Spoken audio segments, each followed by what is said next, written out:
Hey, hey, welcome everyone. Welcome, welcome, welcome. Look what we're looking at.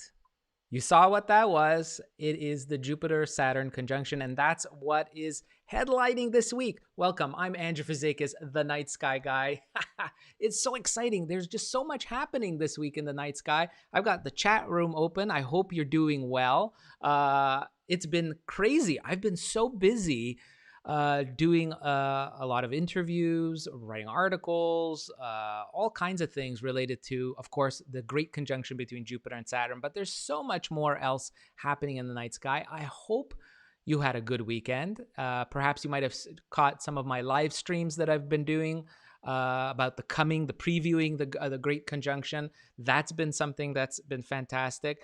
I see you guys from all over the world. I've got the chat room open: Saskatchewan, Ireland, Cape Town, Mongolia, South Texas, India. Welcome to wherever you're watching. I hope you're having a good day. Make sure you stay tuned for this broadcast, because this week I am so excited because I'm also giving away another copy of my book. Thanks to National Geographic, my publisher, will be able to give away another copy of the book. So stay with me on this broadcast for more information on how you can win a copy. So stay tuned for that. So, of course, what else would we be talking about if not Saturn and Jupiter? That's what everyone is talking about. So, this is something that's very, very cool. It's something that we can see in the skies if you have got clear skies. Here's a view I found on the internet as well. Very good live stream. Of course, I'm in North America, so it's not here yet, but this is something that you can see.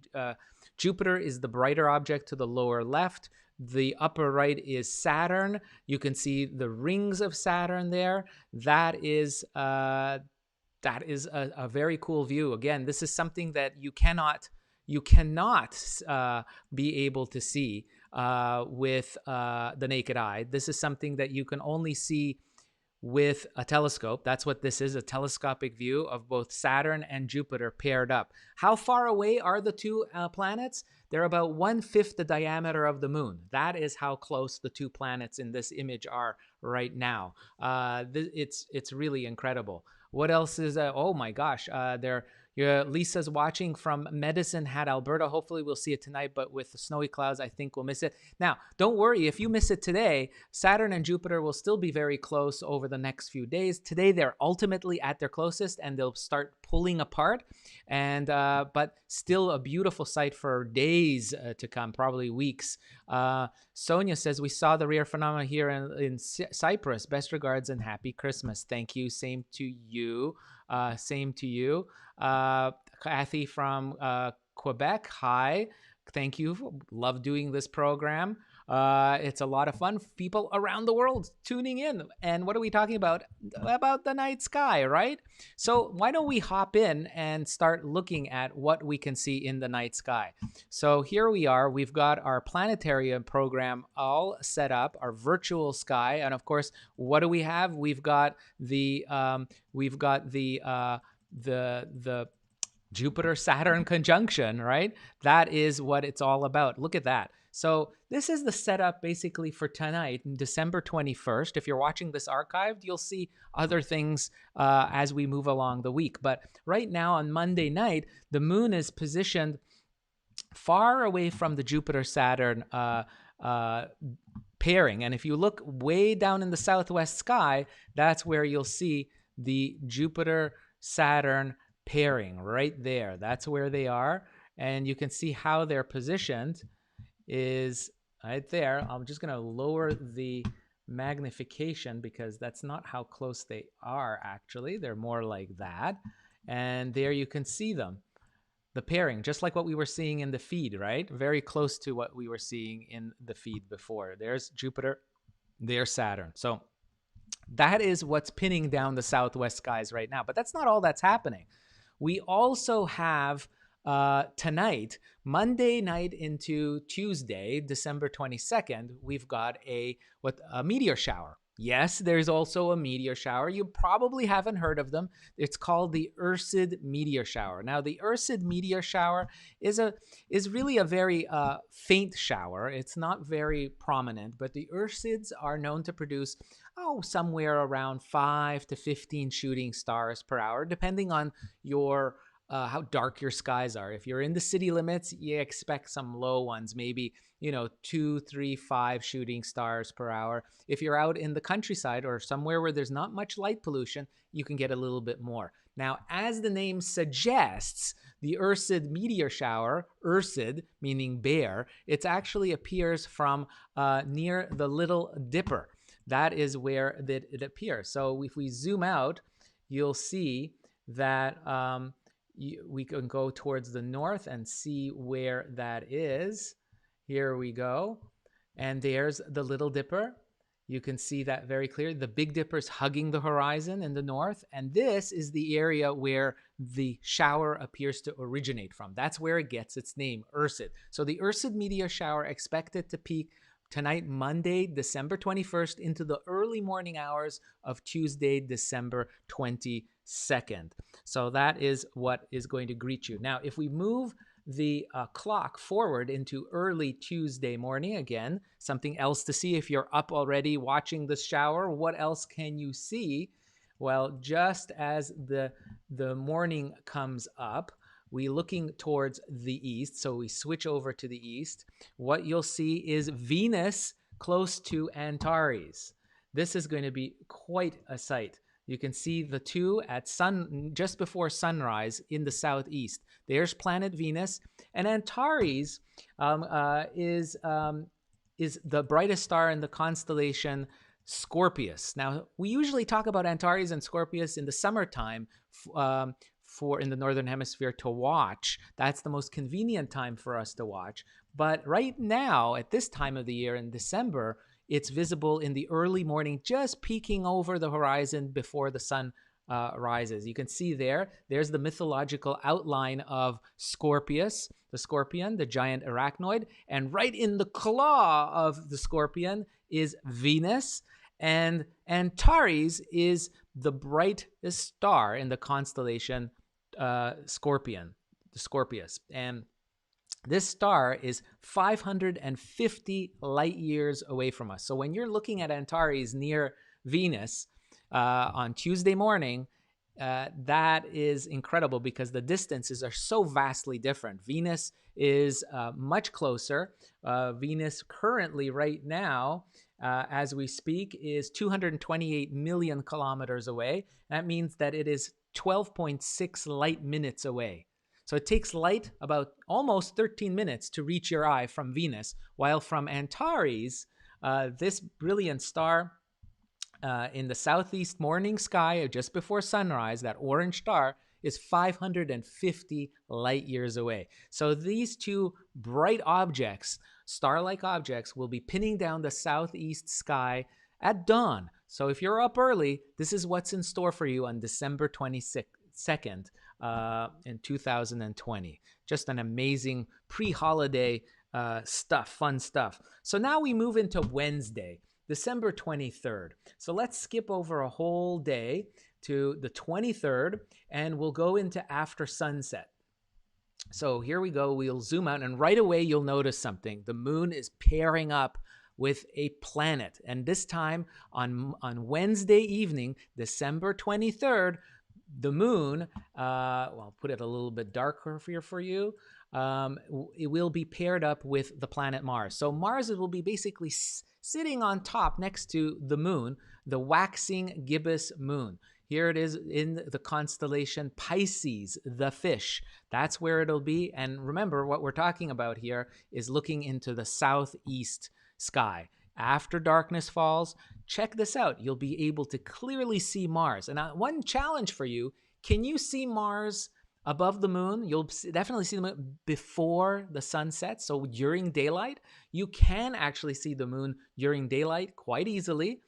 So before even the sun sets, the moon will be visible. But my challenge to you, can you actually spot Mars? You may need binoculars to spot that red planet. And what's interesting, of course, while the moon is about 380,000 kilometers away, it takes 1.2 seconds for the light to reach us from the moon. From Mars, Mars is a whopping 123 million kilometers away, and it takes 6.8 minutes for the light to reach your eye from Mars. So 1.2 seconds for the light to travel from the moon to your eye, but 6.8 minutes for the light to travel. So you're looking back in time, right? You're looking back 6.8 minutes in time when you're looking at the planet Mars. And remember, we were looking at Antares, right? I was talking about Antares before.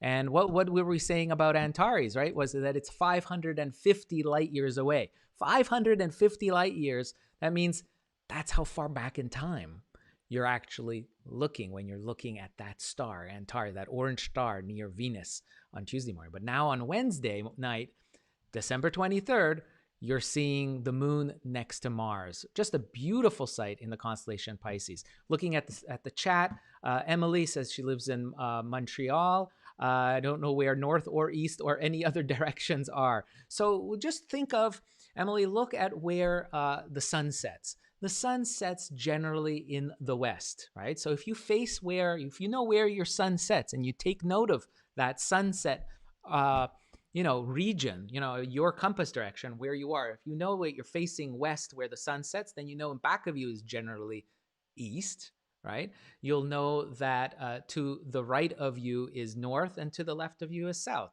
So you can get oriented that way of knowing the compass directions just simply by kind of observing the sunsets and sunrises in your location, just to get a rough, it's not going to be exact, but it gives you a good guidepost in finding your way around the sky. It's as easy as that. Hello to everyone. Those of you joining me, I'm Andrew Fazekas, the Night Sky Guy. We're here talking about the night sky this week for December 21st. Lots of things, of course, the conjunction, lots of shooting stars also in store for us this week. The moon and Mars pairing up, Venus and Antares pairing up. And let's not forget, stay tuned to my broadcast, because at the end we'll be giving away a copy of my book, Backyard Guide to the Night Sky by National Geographic. So you don't want to miss that. Get your chance to win a copy of my book. Yay! So here we are. We're looking at the sky Wednesday night. Just a beautiful pairing of the moon with Mars. And then we move on to Thursday. Let's stay with the theme of the moon. And we'll zoom in to, zoom out and zoom and then hop over to the next day, to Thursday, December 24th, Christmas Eve. So what does Christmas Eve have in store? Another beautiful pairing up with a mysterious planet, the green giant Uranus. And Mars will be nearby as well. So the moon is hanging around planets. And this is a wonderful other challenge. Uranus is the farthest planet that we can actually see with the naked eye under very clear, dark skies. But because the moon is so close, there's no hope to seeing it with a naked eye. With binoculars, no problem. You're going to be able to zoom in on the moon and Uranus like so. And in binoculars, this is about the view that you'll get through binoculars. So you can see that Uranus is not going to be too far from the disk of the moon. And remember, Uranus is very far away. It's 2.8, almost 2.9 billion kilometers away. And it takes light 160 minutes, right? 160 minutes to reach your eye. 160 minutes to reach your eye. Isn't that incredible? Over 2 hours before it reaches your eye. So it's really something really neat to see. So we've got from Saskatchewan, Bernie, and we've got Lubia also. Hello from Ohio. Love your shirt. You'll like my constellation shirt. Of course, it's appropriate night sky wear. So here we are. This is Christmas Eve, December 24th, Uranus and the moon pairing up together, something you try to see. It's really one of those things on the bucket list of a sky watcher, is trying to find the planets. And Uranus is just about doable for a casual sky watcher and very easy to see with binoculars. Very easy. You'll look for that green glow, right? You're looking for that green glow of a star that's unusual. You won't find anything else in that part of the sky that looks that greenish gray look of that tiny disk of Uranus, 2.8 billion kilometers away. So then we move on to something else. Okay, so Christmas Day.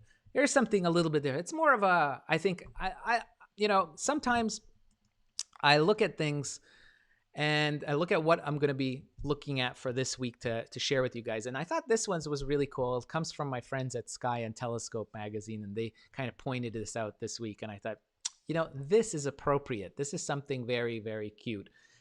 Well, I've talked to you about constellations, right? There are 88 constellations in the sky that are established by the International Astronomical Union. So this is this group of professional astronomers that have agreed to borders and where each this star pattern in the sky, stellar patterns, are allocated. And there's 88 that the sky is divided into. So this map allows us to get oriented in the sky. But it didn't used to be like that. People used to put all kinds of pictures in the sky, and astronomers in Europe were like putting up all kinds of things that they liked. And one of the interesting ones where they actually had a reindeer constellation, and it was called Rangifer, which is Latin for reindeer, apparently. So I thought this was kind of neat. And where it is, it's a defunct constellation. So you won't find it on any star maps. It's not visible anywhere. So, but I thought I'd point out where in the sky it is. And I thought because it's Christmas Day, and of course we can think of reindeers as being something appropriate for that. This is an old constellation that's out of service now, I guess you could call it. And you'd find it towards the northeastern part of the sky. There we go. And it's kind of between Polaris, the North Star, which you'll see here. This is the North Star, and the constellation Cassiopeia in between. So what's in between is Cepheus, you can see here, the king, and Camelopardus, which is the giraffe. And in between here is where there's this constellation. Now, do I see a reindeer here? No, I don't see a reindeer. But apparently, astronomers in France who designed this reindeer constellation, Rangifer, that's what they saw there, a pattern. So human eyes can see very interesting patterns. Here we go. We'll zoom in. You'll see. Do you see any reindeers here? I don't. So right here, this is what we're looking at. We're looking at between Polaris in the north. We're looking towards the north, looking at Polaris and Cassiopeia. Over here, the Queen, and between there, you'll see the constellation that exists now is Cepheus and Camelopardus, which is, of course, the giraffe constellation. And there's Polaris, the North Star. And in between here, these two places is where we had right here in that spot was occupied by this constellation Rangifer, the reindeer. So think of that. Go outside, look where the North Star is, and you can point out that place right above the North Star is where this reindeer constellation, which is now extinct, I guess you could say, but that's where that constellation used to be. And here we move on to Saturday. I want to talk about Saturday now. Saturday, December 26th, this week.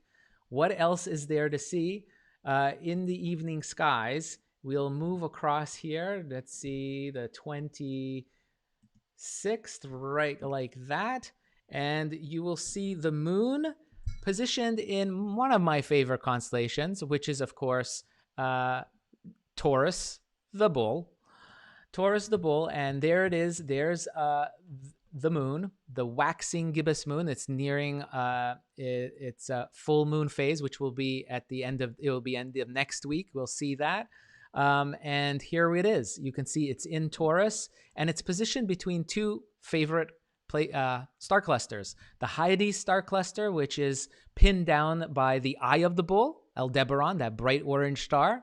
And then a star cluster that is, again, one of my favorites is the Pleiades star cluster. That's over here. The Pleiades star cluster is one of the closest star clusters to the Earth, and it is about 350 light years away. I know that sounds like a lot, but it is beautiful through binoculars. You can spot it with the naked eye, and the moon will be wedged in between the face of the bull and this amazing star cluster that's within the body of Taurus the bull. So that's this Saturday, December 26th. And let's not forget, look for that beautiful pairing of Jupiter and Saturn that will still be in the skies just after sunset.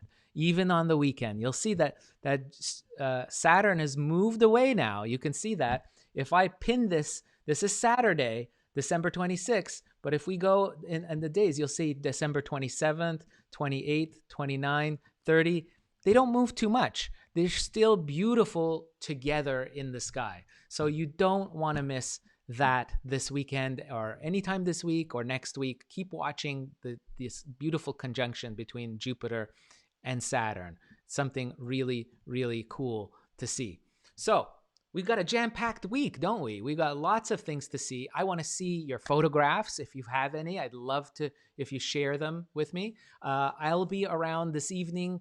I'll see if there's any good broadcasts of the conjunction. I'll be clouded out here in Montreal, Canada anyway, so maybe I could share something. So stay tuned for on my page, Facebook page, and YouTube channel to see if I'm going to share any little tidbits of live views of the conjunction that I can find online to share with you. I will have details and sky charts in my timeline and in my comments. As always, if you haven't subscribed to my channel, what are you waiting for? Subscribe and follow and share with everybody these videos so that we can get more people stargazing. Let's get more people looking up at the night sky. It's an awesome hobby. It doesn't take long to find out. And you can see, I can point out some neat things here for you to get you started in the hobby. Makes it easy. So without further ado, why don't we do a giveaway? So I've got my Backyard Guide to the Night Sky. This is a cool book. Why? Because it's full of beginner's tips of all kinds of things, how simple techniques for astrophotography. I've covered that. How to buy telescopes, how to look at planets, what are they about, understand a little bit of the science without going into a lot of detail, but giving you some really cool gee whiz type of information. And of course, the heart of the book is star charts of all the individual constellations and all sky maps as well, which is really, I think, very important for you to begin your journey of the night skies, understanding these kind of things. So this is I jam-packed everything into this book that I could think of over many decades of observing and teaching astronomy to people like you of all ages. I've taught kids as young as 4 years old, pre-kindergarten, nursery school, about astronomy to retired people and all walks of life. And it's easy to do. You don't have to be a rocket scientist or an astronomer or have a degree in anything. You just have to have curiosity. That's it. That's all you have to have. And we all have that. It's in our DNA as a species. So I've put all of this in here. I'm so happy National Geographic is allowing me to give away, again, another copy of this book. And I will give this book out to the 10th person who writes in the comments, clear skies. The words clear skies, the 10th person will receive this book, copy of this book. We'll be mailing that out to you. So clear skies is what I want to see in the comment section. And the 10th person to say clear skies in the comments will receive a copy of my book. Yay! So I wish I could give everyone a copy. It would be cool. But one copy for this week. So anyways, thank you so much for joining me. I hope you had a good time. I'll have the sky charts and everything. I'll be looking through your comment section, of course, reading through everything, including to see who wins the book, and I'll announce that there. And I hope you're going to have a great day. I hope you have clear skies to see the conjunction and other things, and stay tuned to my timeline for more information. And please subscribe and follow on this channel if you like this video. That's why I make them, for everyone who subscribes, to people like you. So again, as always, I wish all of you around the world clear skies and happy holidays to all of you. I'll be around during the holidays too, so come on back. Bye-bye.